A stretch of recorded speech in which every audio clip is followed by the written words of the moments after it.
The classified documents disappeared from Los Alamos on a Sunday morning.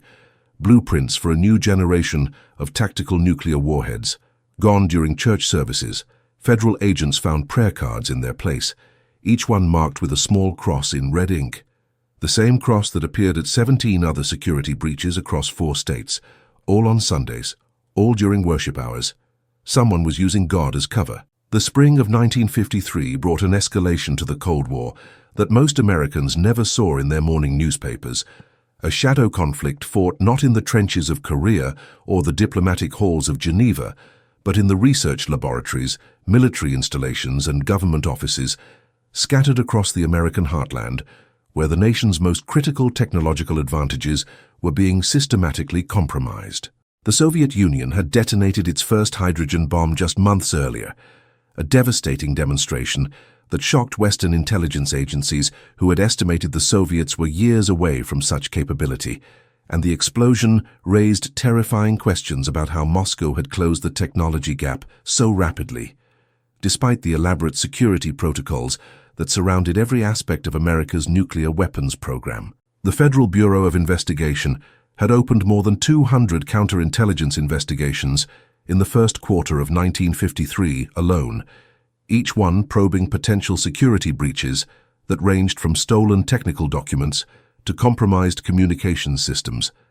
But the cases that troubled Director J. Edgar Hoover most were the ones that seemed to involve no obvious suspects, no suspicious foreigners or known communist sympathizers, just ordinary American citizens going about their daily lives in small towns across the Midwest and Southwest, where the nation's most sensitive military research was conducted behind chain-link fences and armed guards.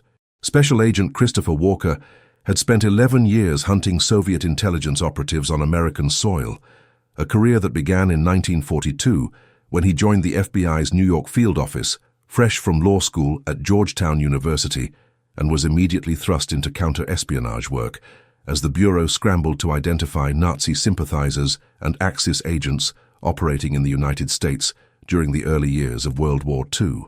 Walker had distinguished himself during the war by breaking up a German sabotage ring in New Jersey that planned to destroy chemical plants and railway bridges, an operation that earned him a personal commendation from Hoover and a transfer to the Soviet Espionage Division in 1946, when the Bureau shifted its focus from defeated fascism to the emerging communist threat. His wife, Margaret, had died of cancer in 1951 after a brief illness that left Walker alone in their Alexandria apartment with their 12-year-old daughter, Sarah, and the work became both his salvation and his obsession as he channeled his grief into the pursuit of foreign agents, who he believed threatened everything Margaret had valued about America, including the freedom to worship without fear that had brought her family from Ireland 3 generations earlier.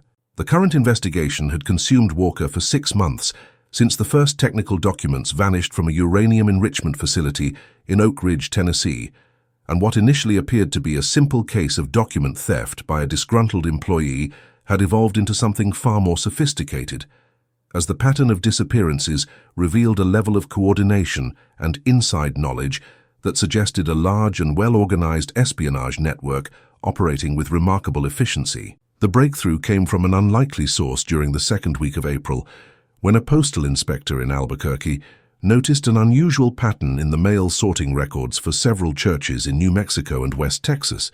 Packages marked as religious materials and church supplies were being sent to addresses that inspection teams discovered were actually mail drops operated by individuals with no affiliation to any religious organization. And when agents opened several packages that had been flagged for inspection, they found not Bibles or hymnals, but technical manuals, research notes, and classified documents that had been reported missing from various government facilities over the previous 8 months. Walker flew to Albuquerque within 24 hours of receiving the postal inspector's report, bringing with him a team of 4 agents and authorization from headquarters to conduct surveillance operations on every church, pastor, and religious organization in a 300-mile radius that had any connection to the suspicious mail pattern. The surveillance revealed that 3 evangelical churches formed a triangle across New Mexico, each one led by pastors who had impeccable credentials and reputations in their communities as devoted men of faith who organized charity drives, counseled troubled families, and preached sermons about American values and Christian duty every Sunday to congregations that included military personnel, government employees, and defense contractors.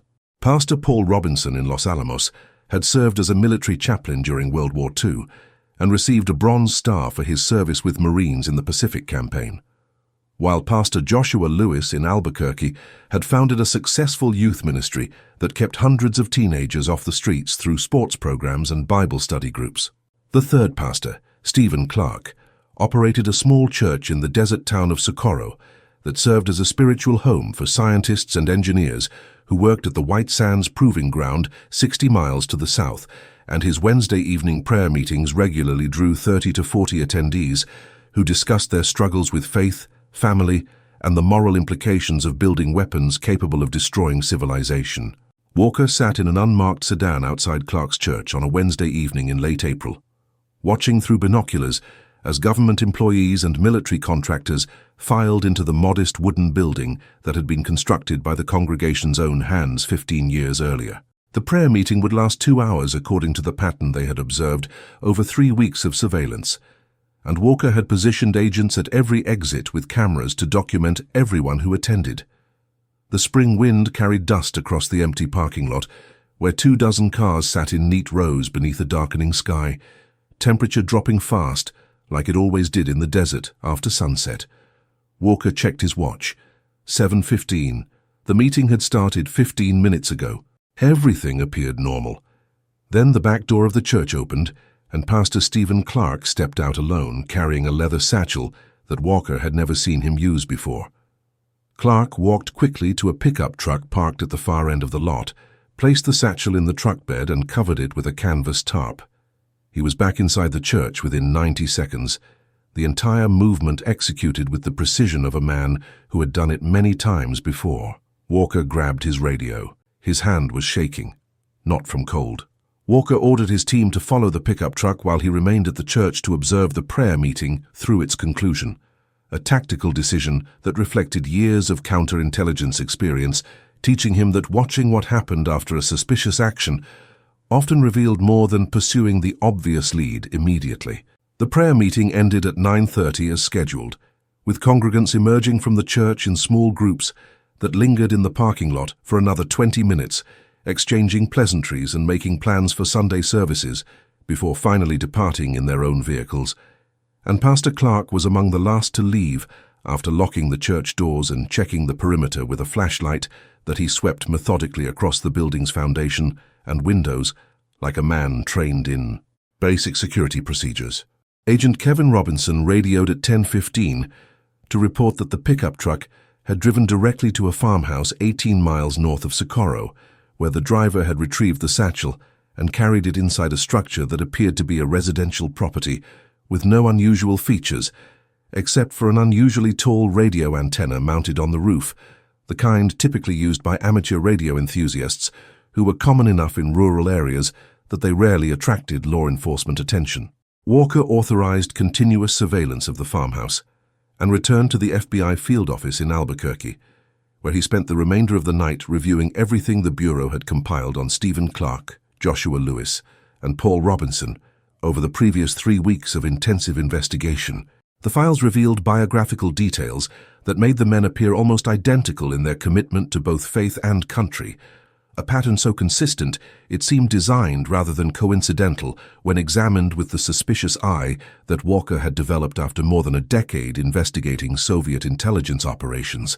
All 3 pastors had military service records that included combat duty during World War II, with Clark serving as an Army infantry officer in France, Lewis as a Navy corpsman in the Pacific, and Robinson as the chaplain whose Bronze Star came from his actions during the Battle of Okinawa, where he had repeatedly exposed himself to enemy fire to provide last rites to dying Marines. All 3 had attended seminary school after the war at different institutions across the country, with Clark studying at Princeton Theological Seminary, Lewis at Fuller Seminary in California, and Robinson at Dallas Theological Seminary. Yet their paths had intersected in 1948 when they all attended a summer missionary conference in Colorado Springs, sponsored by the National Association of Evangelicals, where they participated in workshops about establishing churches in underserved communities. The conference had been organized by a Russian émigré named Fedor Volkov, who claimed to be a former Orthodox priest who had fled the Soviet Union in 1945 after spending 3 years in a Siberian labor camp for refusing to cooperate with communist authorities.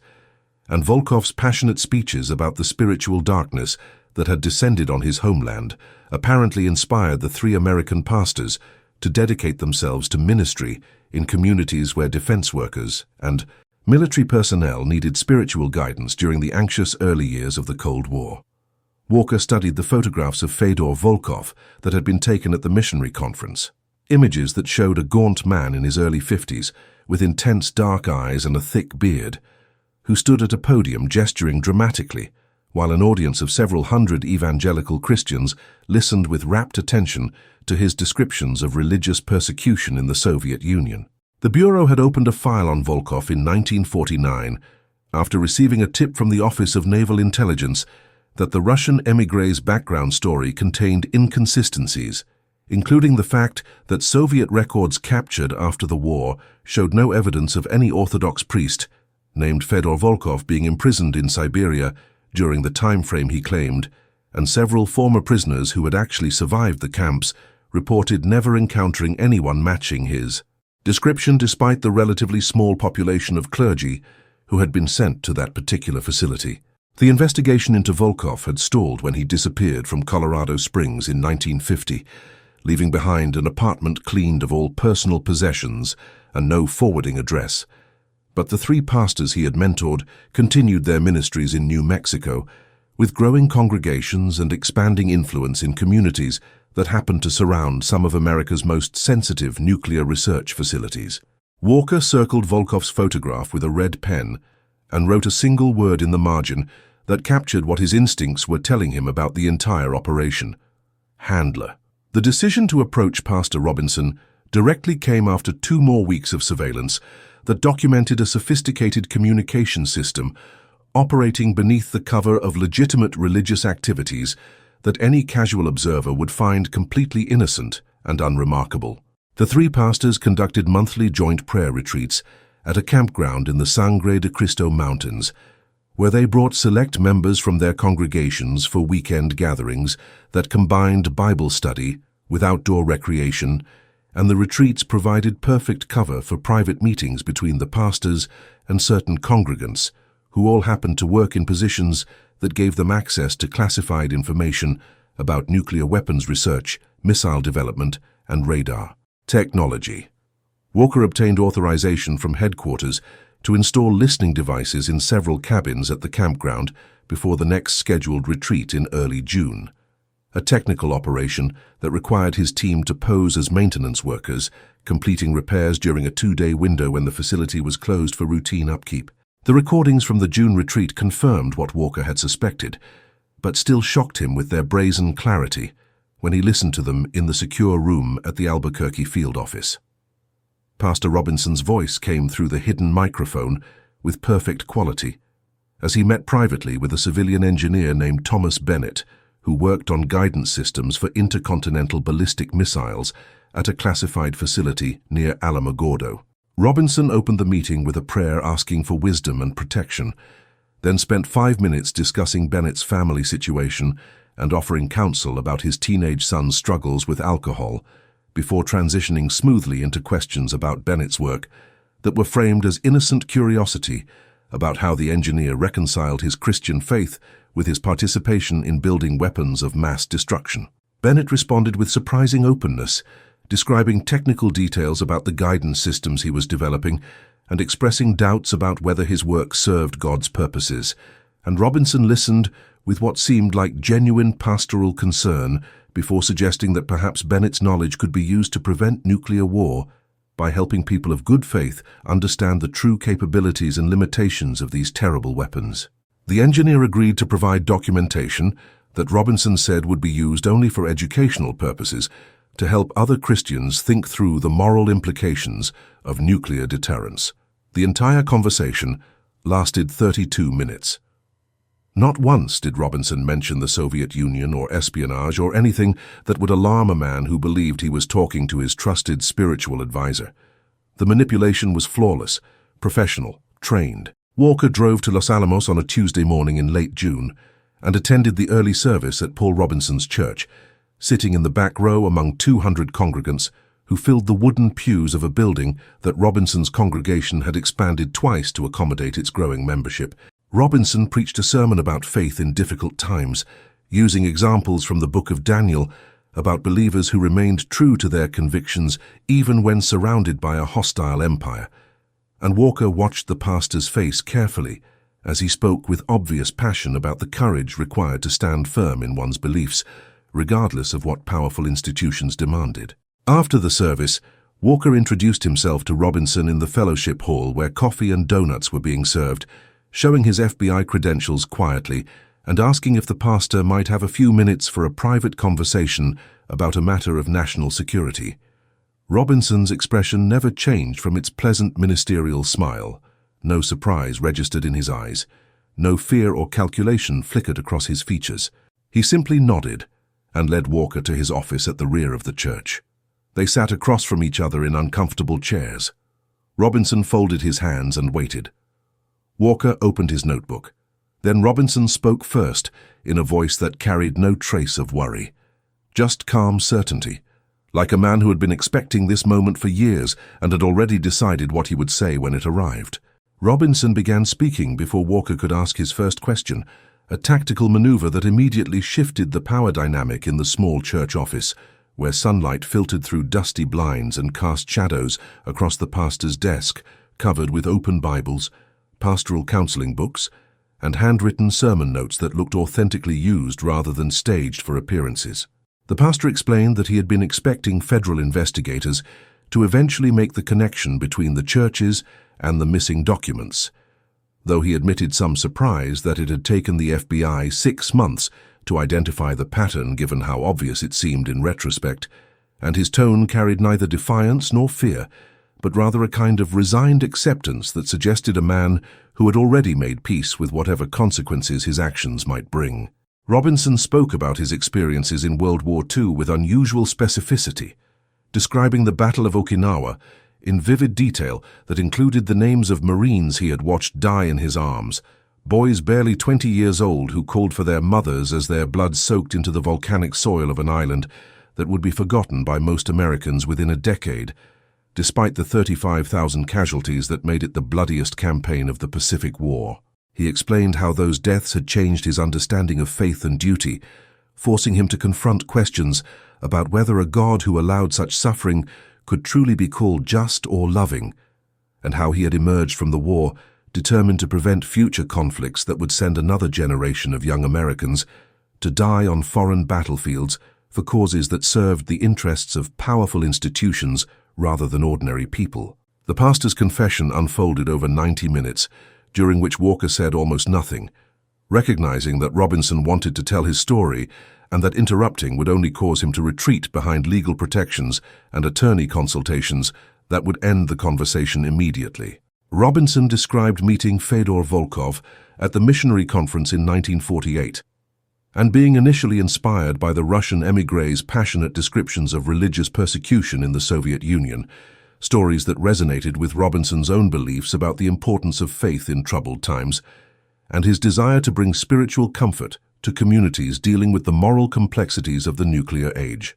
The relationship between Volkov and the 3 pastors had developed gradually over several years, through correspondence and occasional meetings that Volkov arranged at various locations across the American Southwest, and it was only in 1950 that Volkov revealed his true identity as a Soviet intelligence officer who had been operating under deep cover in the United States since 1946, with the mission of recruiting Americans who had access to nuclear weapons research and could be persuaded to provide information that Moscow needed to maintain strategic parity with the United States.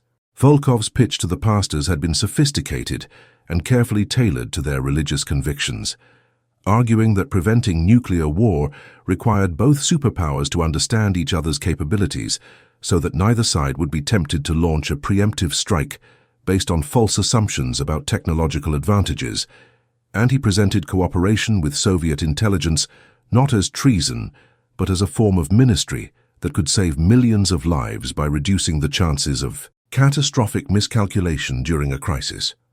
Robinson admitted that he had struggled with the moral implications of Volkov's proposal for several months before finally agreeing to help establish a network that would use pastoral relationships to identify and recruit defense workers who might be sympathetic to arguments about preventing nuclear war through information sharing. The pastor emphasized repeatedly that he had never seen himself as a spy or traitor, but rather as someone working to prevent the apocalyptic scenario that haunted his dreams every night since Okinawa, visions of American cities burning in nuclear fire because political leaders on both sides of the Cold War were operating in darkness without accurate information about their opponents' true capabilities and intentions.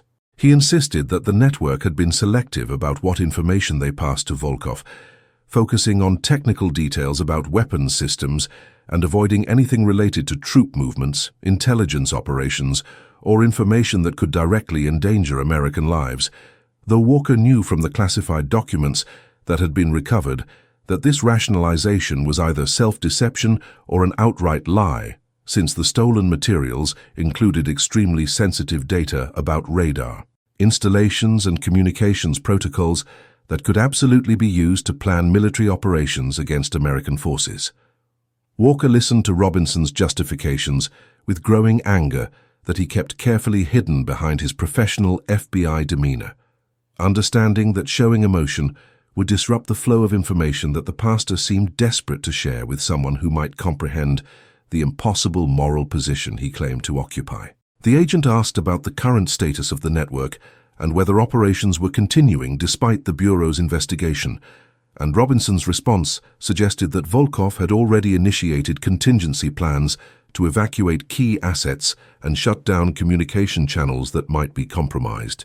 The next scheduled retreat was planned for the 4th of July weekend at a different location than usual, a remote ranch near the Arizona border that one of the congregants owned and had offered for a special celebration that would combine patriotic festivities with spiritual reflection on America's role in the world.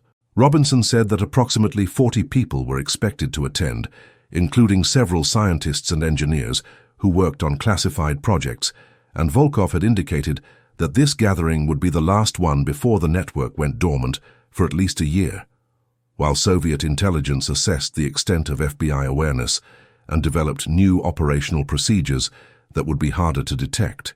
The pastor's revelation about the July 4th retreat gave Walker exactly what he needed to plan an operation that could capture not just the 3 pastors, but potentially Volkov himself, if the Soviet handler planned to attend the final gathering before shutting down the network. Robinson seemed to understand that he had provided the FBI with actionable intelligence that would lead to arrests and prosecutions, yet he continued speaking as if compelled to explain himself to Walker in hopes that the agent might somehow appreciate the complexity of his situation. The pastor pulled out a photograph from his desk drawer and handed it across to Walker, an image showing a young Marine lying in mud with his eyes open and vacant, clearly dead from wounds that had torn through his midsection. Robinson identified the Marine as Private First Class David Robinson, his younger brother, who had died during the first wave assault on Okinawa 3 hours before Paul arrived on the beach with the second wave. The pastor had never mentioned having a brother to anyone in his congregation, never spoken about this personal loss in any of his sermons, kept the photograph hidden in his desk, where he could look at it during moments when the weight of his double life became too heavy to bear alone. He told Walker that every document he had passed to Volkov was his attempt to honor David's sacrifice by preventing other brothers from dying in a nuclear war that would leave no bodies to bury and no beaches to remember. Walker stood to leave with his notebook filled with details that would form the basis for arrest warrants and surveillance operations targeting the July 4th retreat. Robinson remained seated behind his desk. The pastor asked if Walker had children. The agent said he had a daughter, 12 years old. Robinson nodded slowly. Then he asked Walker to consider what world that daughter would inherit if the current trajectory continued unchecked toward nuclear confrontation between superpowers who understood nothing about each other except fear and suspicion. Walker closed his notebook. His hand was steady now. He told Robinson that his daughter would inherit a country where people kept their oaths and honored their obligations, even when the burden felt unbearable. Where betrayal was called by its true name, regardless of the noble intentions that motivated it. Where fathers taught their children that some lines could never be crossed, no matter how convincing the justifications appeared in the dark hours before dawn, when conscience whispered that perhaps the rules did not apply to those who believed they were acting for the greater good. The agent walked out of the church into bright New Mexico sunlight. Behind him he heard Robinson begin to pray. The words followed Walker to his car, then faded into silence. The ranch sat 23 miles from the nearest paved road in Arizona high desert, where rocky terrain provided natural isolation for the 4th of July retreat. Walker positioned 8 agents around the perimeter 3 days early, each team equipped with cameras and directional microphones to document everything without revealing their presence to attendees, who began arriving Friday afternoon with camping gear, coolers, and American flags. Pastor Robinson arrived first to prepare the ranch house, while Clark and Lewis organized outdoor activities, for the children accompanying several families, a detail that troubled Walker because innocent people would be present during arrests. Headquarters had rejected his suggestion to wait until after the retreat, insisting that capturing Volkov required immediate action, despite the risks to civilians. Fedor Volkov arrived Saturday morning in a sedan with Missouri plates, and Walker recognized him immediately, despite 15 years since the missionary conference. The Russian moved between small groups with practiced ease, spending 10 minutes in what appeared casual conversation with Dr. Robert Chen, a Los Alamos physicist working on classified plutonium refinement research, though Walker could see from Volkov's positioning that this was deliberate recruitment assessment rather than social chat. The retreat followed a normal schedule, mixing patriotic celebrations with Bible study sessions, volleyball games, and preparations for an evening barbecue that would conclude with fireworks. Walker's teams documented everything, but saw nothing criminal until late Saturday afternoon, when Volkov entered an outbuilding with Pastor Clark and Dr. Chen, the 3 men remaining inside for 45 minutes while other attendees gathered for the barbecue. Walker made the decision that would haunt him for years. He ordered teams to hold positions rather than intervene immediately, calculating that waiting might reveal additional network members. Chen emerged carrying a small leather case that had not been in his possession earlier. Walker's instinct told him this was the moment when surveillance became action. Chen walked to his car, placed the case in his trunk, started his engine, and began driving toward the highway 23 miles distant. Walker had 90 seconds to choose. Let Chen leave and risk losing him. Move now and alert Volkov, or attempt something more complex. Walker grabbed his radio. His orders were clear and precise. Teams 1 and 2 intercept at Checkpoint Alpha. Teams 3 and 4 prepare for building entry. No sirens, no lights, complete silence. Go. Agents stopped Chen's vehicle using a spike strip 2 miles from the ranch, disabling his tires without a chase that might alert the retreat. Chen surrendered without resistance. The leather case contained plutonium processing documents, $15,000 cash, and a forged Canadian passport. Simultaneously, Walker and 4 agents breached the outbuilding where Volkov and Clark remained. Volkov reached for a pistol but stopped when he saw 3 rifles trained on him. Pastor Clark raised his hands. His face showed only sadness, like watching something inevitable finally arrive. Arrests continued through the night as teams rounded up Lewis, Robinson, and 7 other network members, while additional agents executed search warrants at the 3 churches. The network had operated for 5 years, passing detailed information about nuclear weapons design, radar technology, missile guidance systems, and communications protocols to Soviet intelligence. The scope shocked even experienced counterintelligence officers who had assumed they were dealing with a small cell rather than a sophisticated network that had penetrated multiple classified programs. Walker spent 3 days interrogating Volkov, who refused to cooperate and invoked diplomatic immunity that the State Department rejected. The Russian was eventually exchanged for an American pilot in 1956, a trade Walker opposed but could not prevent. The three pastors received sentences ranging from 20 to 30 years after trials with minimal press coverage because most evidence remained classified. Paul Robinson died of a heart attack in federal prison in 1968 after 15 years, having spent his incarceration teaching Bible classes and maintaining he had acted according to conscience.